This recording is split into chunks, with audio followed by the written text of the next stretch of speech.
menyelimuti di dalam mobil sedan mewah yang dikendarai oleh Dirga. Di samping kiri pria itu, Gista duduk tenang dengan kepala menatap ke arah jendela. Sementara, tangan gadis itu meremat tali paperback, asteris berisi oleh-oleh miliknya dan Dirga. Pria itu begitu saja memberikan tasnya pada Gista saat mereka keluar dari kediaman mewah Richard Wijaya itu. Kamu dekat dengan Randi. Dirga akhirnya membuka suara. Setelah mereka sudah sampai di dekat apartemen. Gista yang sejak masuk ke dalam mobil tidak mau menatap Dirga, setelah mendengar pertanyaan pria itu, pun memberanikan diri untuk memutar kepalanya ke arah sang atasan. Sepertinya kamu dekat dengan banyak pria. Dirga kembali menambahkan. Saya kenal Kak Randi semenjak menjadi teman Renata. Tidak hanya Kak Randi, tetapi Om Roy dan Tante Donna juga. Jawab Gista. Dirga mencebikkan bibirnya. Ia memutar setir ke kiri ketika mobil sudah tiba di depan pintu gerbang apartemen. Tetapi Randi itu seorang pemuda. Ucap Dirga sembari mematikan mesin mobil, saat mereka sudah tiba di basemen dan mobil terparkir pada tempatnya. Memangnya kenapa? Tanya Gista pelan. Gadis itu kemudian turun begitu saja tanpa menunggu reaksi Dirga. Dia benar-benar gadis pemberani. Apa kamu mencoba menantang saya, Anggista? Dirga menyeringai. Ia kemudian menyusul langkah Gista yang telah menghilang di balik pintu lift. Ah! Gista tersentak, saat hendak membuka pintu kamar namun tangannya ditarik oleh Dirga. Dan membuat tas oleh-oleh yang ia pegang terjatuh ke lantai. Siapa yang mengizinkan kamu masuk ke dalam kamar ini? Tanya Dirga saat tidak ada jarak di antara mereka. Saya mau tidur, Pak. Ini sudah malam. Ronta gadis itu. Dirga mencebik. Tanpa aba mengangkat tubuh Gista, memanggul seperti karung beras. Kemudian membawanya ke lantai 2. Pak Dirga, saya bisa jatuh. Teriak Gista ketakutan. Tas selempang yang tadinya tergantung di bahu gadis itu pun terjatuh di atas anak tangga. Diam, Anggista. Atau saya akan benar-benar menjatuhkan kamu. Pria itu memukul bokong Gista dengan keras.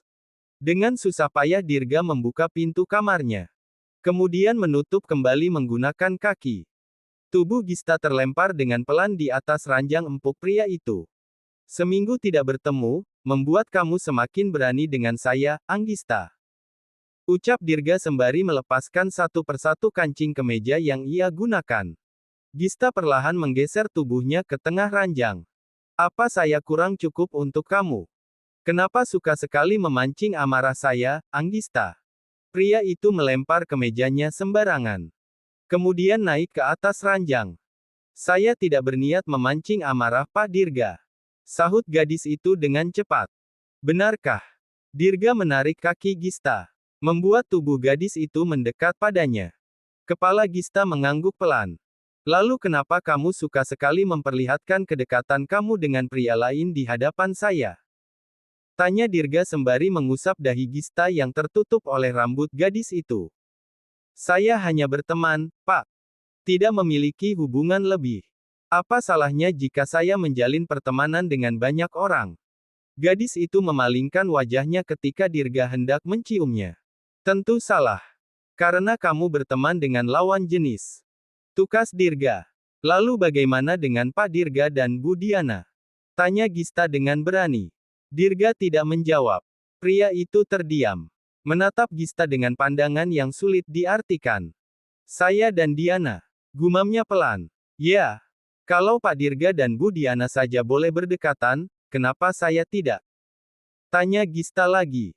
Dirga kemudian menjatuhkan tubuhnya di samping gadis itu. Mereka sama dalam posisi terlentang. Pak, bukannya kita sudah memiliki kesepakatan? Hubungan kita hanya sebatas saat berada di dalam apartemen bukan? Di luar itu, bukannya saya atau Pak Dirga bebas berteman atau menjalin hubungan dengan lawan jenis? Tanya Gista. Sepertinya mereka memang harus membahas hubungan ini dengan serius. Tetapi saya tidak suka pengkhianatan, Anggista. Ucap Dirga dingin. Pria itu perlahan memejamkan matanya. Saya tidak pernah mengkhianati Pak Dirga, meski kita hanya berhubungan saat di dalam apartemen ini saja. Gista bangkit, kemudian duduk bersila di atas ranjang. Dan saya juga tidak akan mencampuri urusan atau hubungan Pak Dirga dengan Bu Diana atau Bu Elena di luar apartemen ini. Imbu gadis itu kemudian. Dirga seketika membuka matanya. Ia kembali bangkit, dan menggulingkan Gista di atas tempat tidur. Kemudian mengukung tubuh gadis itu di bawahnya. Baiklah, Anggista. Mari kita tidak mencampuri urusan masing-masing di luar apartemen ini. Asal dengan satu syarat, kamu tidak boleh membagi tubuh kamu dengan pria lain, selama masih dengan saya. Jika saya meminta hal yang sama, apa Pak Dirga bersedia? Pak Dirga juga tidak boleh membagi tubuh Bapak dengan wanita lain. Apa Bapak sanggup? Tanya Gista sembari membelai rahang tegas pria tampan itu. Terserah hati Bapak untuk siapa. Tetapi, selama masih dengan saya, Pak Dirga tidak boleh tidur dengan wanita lain. Mau itu Bu Diana ataupun Bu Elena. Tidak boleh. Imbu Gista lagi. Tangan gadis itu pun semakin berani menyentuh wajah Dirga.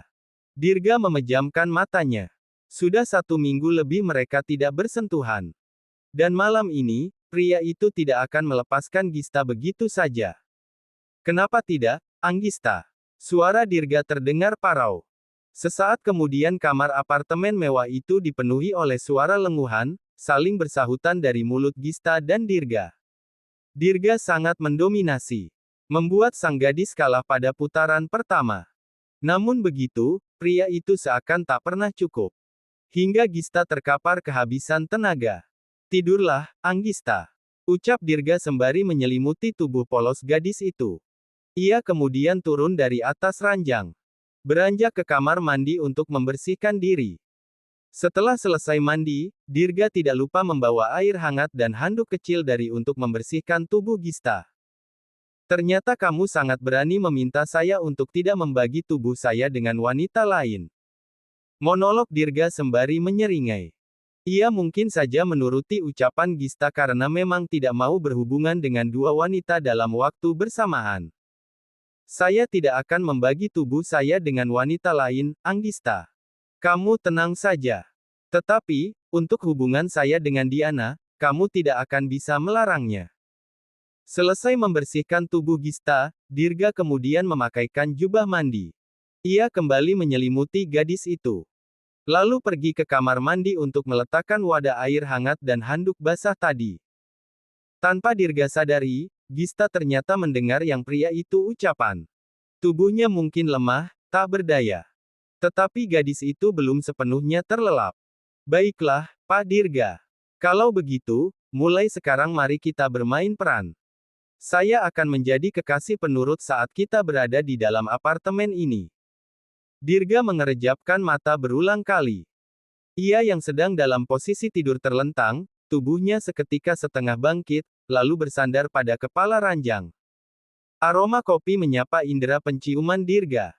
Membuat matanya terbuka semakin lebar. Anggista. Gumamnya saat melihat Gista tengah menatap sarapan di atas meja, yang terletak di balkon kamar.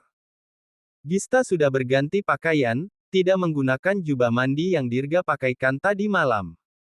Sepertinya ia sudah mandi. Selamat pagi, Pak Dirga. Sapa gadis itu sembari berjalan mendekat lalu duduk di tepi tempat tidur. Mau sarapan atau mandi dulu? Tanya Gista, menatap Dirga dengan penuh senyuman. Gadis itu sudah membulatkan tekadnya. Akan bersikap layaknya seorang kekasih pada Dirga, saat mereka berada di dalam apartemen. Hitung membalas kebaikan pria itu, yang sudah membantu Gista membayar hutang pada rentenir. Jam berapa ini? Tanya Dirga sembari memijat pangkal hidungnya. Jam 6:30 pagi. Dirga mengusap wajahnya dengan satu tangan, kemudian menyibak selimut. Saya mau mandi dulu, ucapnya kemudian. Gista mengangguk, kemudian mengekori langkah sang atasan memasuki ruang ganti. Gadis itu menyiapkan setelan kerja untuk Dirga. Sembari menunggu pria itu selesai, Gista kembali ke kamar untuk merapikan tempat tidur. Ting! Notifikasi pesan terdengar dari ponsel di atas nakas sebelah kanan.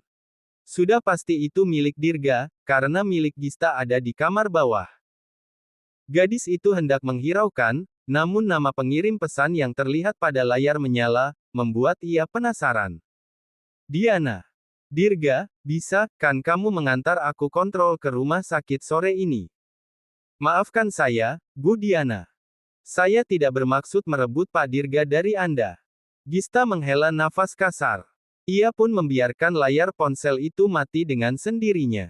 Ia memilih kembali ke ruang ganti. Cepat sekali.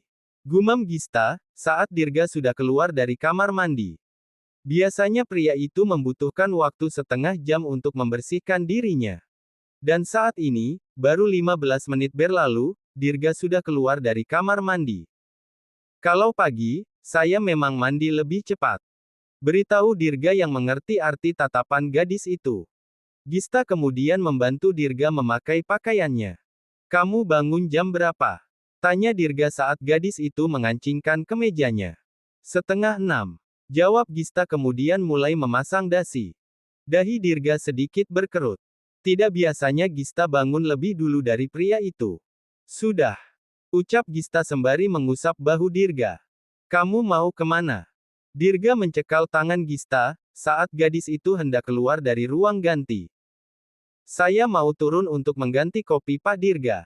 Yang tadi pasti sudah dingin. Tidak masalah. Ayo. Dirga menarik tangan gadis itu menuju balkon. Kamu membuat roti isi telur? Tanya Dirga saat melihat menu sarapannya.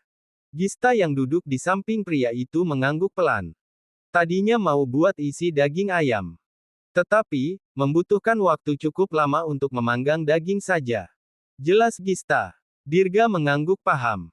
Lain kali kalau waktunya sedikit, kamu tidak perlu membawa sarapan ke kamar. Kita bisa makan di bawah, supaya kamu tidak repot membawa nampan naik turun. Ucap pria itu sembari menikmati sarapannya. Saya cuma belajar menjadi kekasih yang baik untuk Pak Dirga. Jawab Gista. Dirga yang sedang mengunyah, pun menatap ke arah gadis itu dengan lekat. Kan cuma di dalam apartemen ini saja. Imbuh Gista kemudian. Ia tidak mau disembur oleh pria itu. Memperbaiki kalimatnya adalah jalan terbaik untuk mencari aman. Terserah kamu, Anggista. Ucap Dirga kemudian. Gista pun menyunggingkan sudut bibir. Kamu bekerja pagi lagi hari ini? Tanya pria itu lagi. Iya, Pak. Kenapa kakak menatapku seperti itu? Tanya Dirga pada Richard. Mereka tengah duduk berdua di ruang meeting, setelah mengadakan rapat bulanan bersama para direktur yang lain. Bagaimana kabar Tante Sophia? Tanya Richard kemudian. Masih tetap sama. Jawab Dirga pelan. Ia beralih pada ponsel di genggaman tangannya. Membuka aplikasi yang terhubung dengan kamera pengawas di kafenya. Tidak ingin berobat ke negara lain? Tanya Richard lagi. Tidak. Mama hanya ingin cepat aku menikah lagi. Ucap Dirga sembari berdecak pelan. Sedetik kemudian ia menyunggingkan sudut bibirnya, saat melihat Gista berinteraksi dengan anak pengunjung. Dia memang mudah bergaul dengan siapa saja. Karena itu kamu dekat dengan Diana. Ingin memenuhi keinginan Tante Sophia. Terka Richard lagi. Dirga mencebikkan bibirnya. Tidak juga. Aku dan Diana hanya berteman. Berteman dalam tahap pendekatan. Terka Richard lagi. Dirga memutar bola matanya dengan malas. Tidak ada. Ia tidak mungkin mengatakan pada Richard tentang hubungan dirinya dan Diana. Sang kakak sepupu bisa saja bercerita pada Renata, dan istrinya itu mungkin akan membaginya dengan Gista. Tidak. Setidaknya untuk saat ini. Dirga masih ingin bersama Gista. Kehadiran gadis itu memberikan warna baru dalam hidupnya. Aku tidak masalah. Sepertinya Diana wanita yang baik. Lagi pula, dia juga keponakan Tante Sophia. Imbu pria bernama lengkap Yohanes Richard Wijaya itu. Apa kakak sekarang seperti mama, memaksaku untuk cepat menikah lagi? Dirga mendelikkan matanya. Tidak. Hanya saja, aku tidak ingin kamu terlalu lama berbuat dosa, Dirga. Kalau kamu dan Diana sudah saling nyaman, kenapa tidak lanjutkan saja ke jenjang yang lebih serius? Dirga berdecak pelan. Siapa juga yang berbuat dosa dengan Diana? Namun untuk saat ini pria itu tidak akan menyangkalnya. Biarkan saja Richard beranggapan seperti itu. Kakak tidak tahu saja kalau aku berbuat dosa dengan sahabat kakak ipar. Jika tahu, kakak pasti akan mengajarku. Dirga menutup laptopnya yang sudah tidak digunakan lagi. Ia kemudian membereskan beberapa berkas di atas meja. Mau kemana kamu? Ini masih sore. Tanya Richard dengan memicingkan mata. Aku harus mengantar Diana Kontrol ke rumah sakit. Minggu lalu dia kecelakaan, dan tangannya mengalami cedera ringan. Ucap Dirga bergegas bangkit. Apa aku perlu meminta Renata menjenguk calon adik iparku? Tanya Richard dengan terkekeh. Jangan menyebarkan gosip, Kak. Belum apa-apa. Aku tidak mau Mama terlalu berharap. Baiklah. Aku akan menunggu kabar baiknya saja. Ucap Richard sembari ikut mengemasi laptopnya. Mereka kemudian keluar dari ruang rapat. Selamat sore, Hubi. Selamat sore Om Dirga. Sapa Renata di depan ruang rapat. Sayang, apa kamu sudah lama? Kenapa datang tidak memberitahu aku dulu? Richard menghampiri istri kecilnya. Kata sekretaris, Hubi lagi rapat dan tidak boleh diganggu. Jadi, aku tunggu saja. Jelas Renata. Dirga yang mendengarkan sejak tadi pun tergelak. Membuat pasangan suami istri itu menoleh. Apa yang kakak ipar bilang tadi? Tanya Dirga pada Renata. Hubi. Ulang pria itu sembari kembali tertawa. Memangnya kenapa? Hubi itu singkatan dari husband. Cicit Renata.